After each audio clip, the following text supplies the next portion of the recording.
These pictures clearly demonstrate the simple and down-to-earth gestures of the developer king, who's happy to work with his very own hands.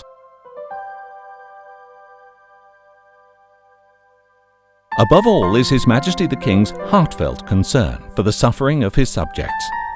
With this, he willingly devotes himself to working side by side with his subjects in the remote areas, in order to help them have a better standard of living, to have enough to live and to eat, and most importantly, to be self-reliant.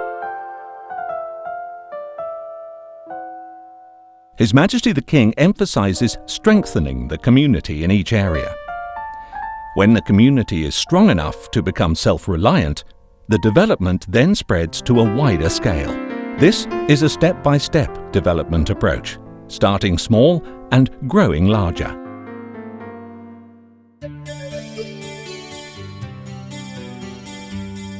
This coincides with the royal speeches given by His Majesty the King on various occasions. He repeatedly suggested that his subjects at all levels, ranging from the family, the community, to the state, which is responsible for administering the country, to plan making decisions and implement activities based on moderation, reasonableness, and self-immunity, in order to be ready for any unexpected changes.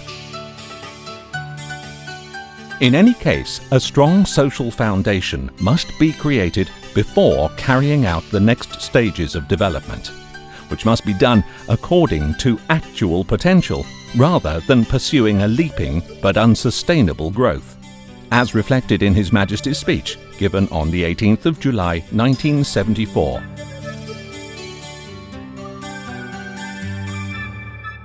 Development of the nation must be carried out in stages, starting with the laying of the foundation by ensuring that the majority of people have their basic necessities through the use of economical means and equipment in accordance with theoretical principles. Once a reasonably firm foundation has been laid, in effect, higher levels of economic growth and development should be promoted. This royal speech has become the mold for the philosophy of sufficiency economy, which represents the guiding light to help the Thai people and society to survive through the hard times of the 1997 economic crisis.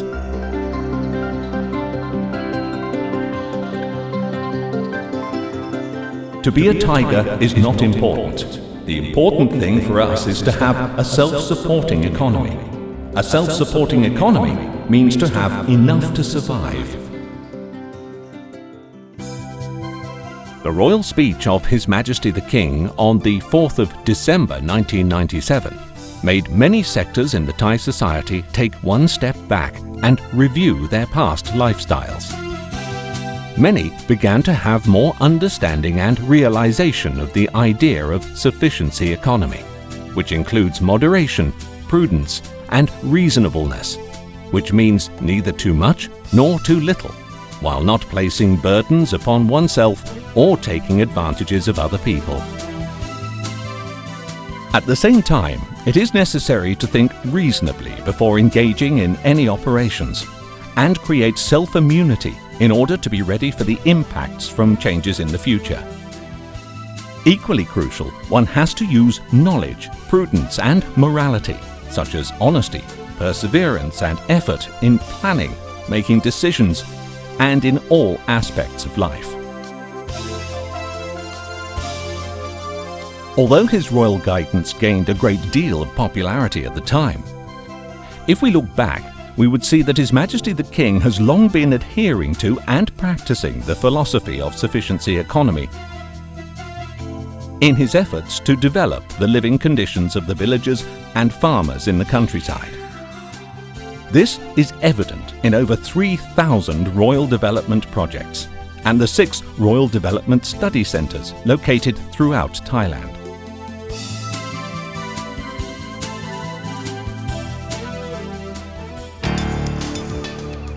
The problems of land for agriculture, water shortage, the deterioration of the natural resources, and the lack of correct agricultural knowledge were the main obstacles impeding the life of the farmers. Furthermore, The problems in each area vary according to local geographical conditions. Therefore, in order for the farmers in each region to learn about practical agricultural techniques and means to solve their problems in actual situations, His Majesty the King graciously initiated the establishment of 6 Royal Development Study Centres scattered throughout all the regions of the country, beginning in 1979. The Royal Development Study Centres serve as the places for conducting research, studies and experiments to obtain guidelines and development methods that are suitable as well as beneficial for the lives of the local people in each area. The successful results are demonstrated to the farmers in the form of a living natural museum. Each centre provides a one-stop service by gathering activities and different government officials to work together to provide services to the general public comprehensively and effectively. Importantly, the farmers and the people in the community can apply the acquired knowledge and technology in real life to make a living, to have enough to live and to eat, as well as to become self-reliant based on the idea of sufficiency economy. After this has been achieved, the farmers can form groups to build a solid foundation for the community and later the country as a whole, to step forward on a sustainable path. The New Theory farming practice is the royal initiative under the concept of the philosophy of sufficiency economy, which each centre gives importance to and encourages the farmers to follow in order for them to achieve stability in making a living, as well as a state of self-reliance and self-sufficiency.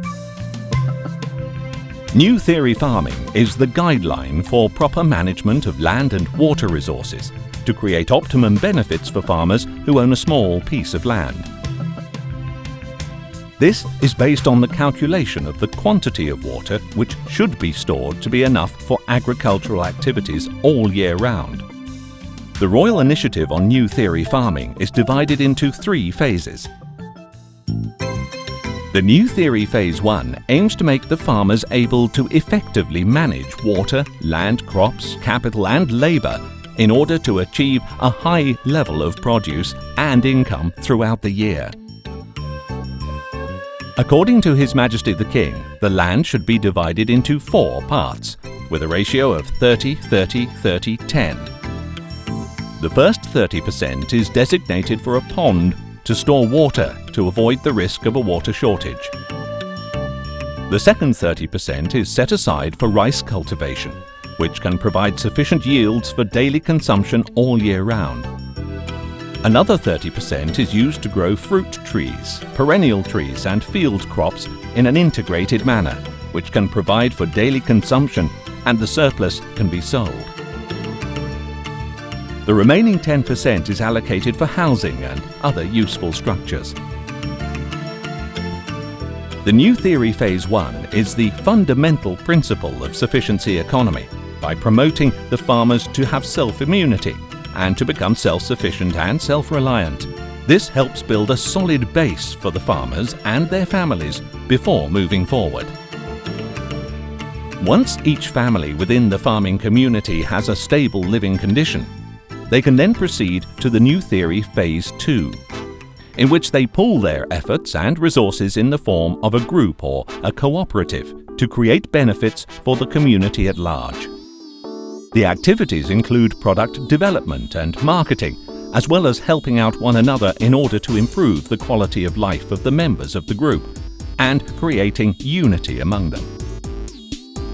After unifying the efforts and achieving community strength, the farmers group can then move on to implement the New Theory Phase 3, which involves making the necessary contacts and coordination with other agencies such as banks or companies.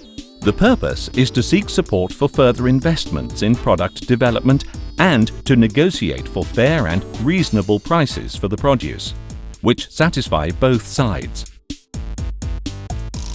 This is a step-by-step development in order to ensure that the farmers first become self-reliant and have a stable living before expanding the development to the wider community and society at large in a balanced and sustainable manner.